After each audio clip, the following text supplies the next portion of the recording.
శాశ్వతంగా ఉంటుందని టీడీపీ అధినేత సీఎం చంద్రబాబు తెలిపారు. ఇక ఆడవారికి సమాన హక్కు కల్పించడమే టీడీపీ పార్టీ సిద్ధాంతమని ఆయన తెలిపారు. ఆర్థికంగా, సామాజికంగా మహిళలు పైకి తీసుకురావాల్సిన అవసరం ఉందని అన్నారు. ఇప్పటికీ కొన్ని చోట్ల మహిళలపై చిన్న చూపు ఉందని చెప్పారు. మహిళలకు ఏం తెలియదని, అలా ఉండండి అని ఇంకా మాట్లాడుతూనే ఉన్నారని అన్నారు. ఆడవాళ్ళు చిన్నగా ఉన్నప్పుడు తల్లిదండ్రులపై, పెళ్ళయ్యాక భర్తపై, ఇక వృద్ధులైన తర్వాత కొడుకులపై ఆధారపడి ఉన్నారని తెలిపారు.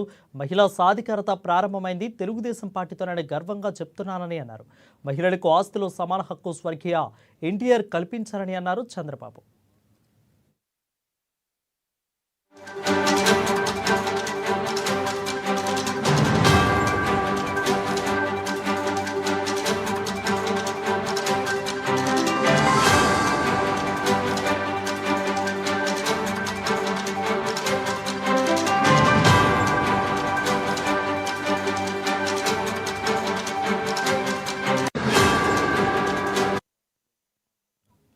ఇక అన్న చెల్లెల బంధం టీడీపీది 40 ఏళ్లుగా ఉంది, శాశ్వతంగా ఉంటుందని టీడీపీ అధినేత సీఎం చంద్రబాబు తెలిపారు.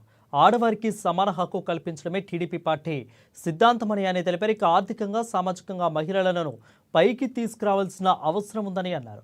ఇక ఇప్పటికే కొన్ని చోట్ల మహిళలపై చిన్న చూపు ఉందని చెప్పారు. మహిళలకు ఏం తెలియదని, అలా ఉండండి అని ఇంకా మాట్లాడుతూనే ఉన్నారని అన్నారు. ఆడవాళ్ళు చిన్నగా ఉన్నప్పుడు తల్లిదండ్రులపై, పెళ్లి అయిన తర్వాతే భర్త తరపై, ఇక తర్వాత వృద్ధులైన తర్వాత కొడుకులపై ఆధారపడి ఉన్నారని తెలిపారు. మహిళా సాధికారత ప్రారంభమైంది తెలుగుదేశం పార్టీతోనని గర్వంగా చెప్తున్నానని అన్నారు చంద్రబాబు. ఇక మహిళలకు ఆస్తిలో సమాన హక్కు స్వర్గీయ ఎన్టీఆర్ కల్పించారని అన్నారు ఆంధ్రప్రదేశ్ ముఖ్యమంత్రి చంద్రబాబు నాయుడు. ఈక్విటీ ద్వారా ఆడవారికి సమాన హక్కులు కల్పించడం ద్వారా వారిని ఆర్థికంగా, రాజకీయంగా, సామాజికంగా పైకి తేవాల్సిన బాధ్యత మనందరిపైన ఉంది. ఇప్పటికి కూడా మనం వివక్ష చూపిస్తూనే ఉన్నాం. ఎవరైనా మహిళలను చూస్తే మనకందరికి కూడా ఒక చిన్న చూపు, మీకేం తెలీదు, మీరుండండి అనే విధంగా మాట్లాడుతున్నాం. రెండో విషయం మీరు చూస్తే అధ్యక్ష, చిన్నప్పుడు తల్లిదండ్రుల పైన ఆధారపడతారు, పెద్ద అయిన తర్వాత భర్తల పైన ఆధారపడతారు, మళ్ళీ ముసలి వాళ్ళైతే పిల్లల పైన ఆధారపడతారు. కానీ ఎప్పుడు కూడా వివక్ష చూపిస్తూ ఉంటారు. అందుకే ఈ రోజు గర్వంగా చెప్పగలుగుతున్నా, మహిళా సాధికారత ప్రారంభమైంది తెలుగుదేశం పార్టీతోనే ప్రారంభమైందని చెప్పి కూడా గర్వంగా చెప్పగలుగుతున్నా. 86లో అధ్యక్ష మహిళలకు ఆస్తిలో సమాన హక్కు ఇచ్చాడు ఎన్టీ రామారావు గారు. అంతవరకు వారసత్వంగా మనం ఒక్కసారి చూస్తే ఆస్తిలో సమాన హక్కు లేదు.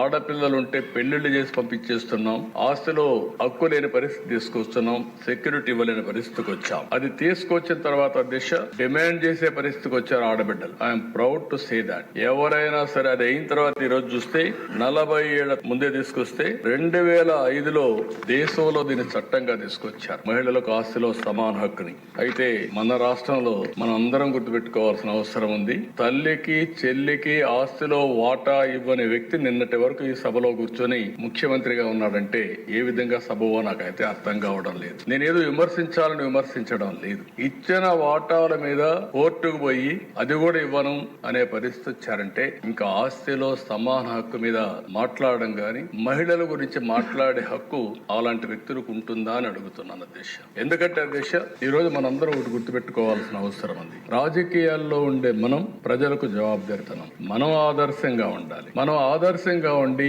ప్రజలకు కూడా ఆదర్శమైన విధానాలకు స్ఫూర్తినిచ్చే బాధ్యత మన పైన ఉంది. అలాంటి వ్యక్తులు తల్లికి కూడా నేను వాటాలు ఇవ్వలేదు, లేకుంటే నేను మార్చుకుంటున్నాను, ఇది నా వాటా అని చెప్పే పరిస్థితికి వచ్చారంటే చాలా బాధేస్తుంది. కనీసం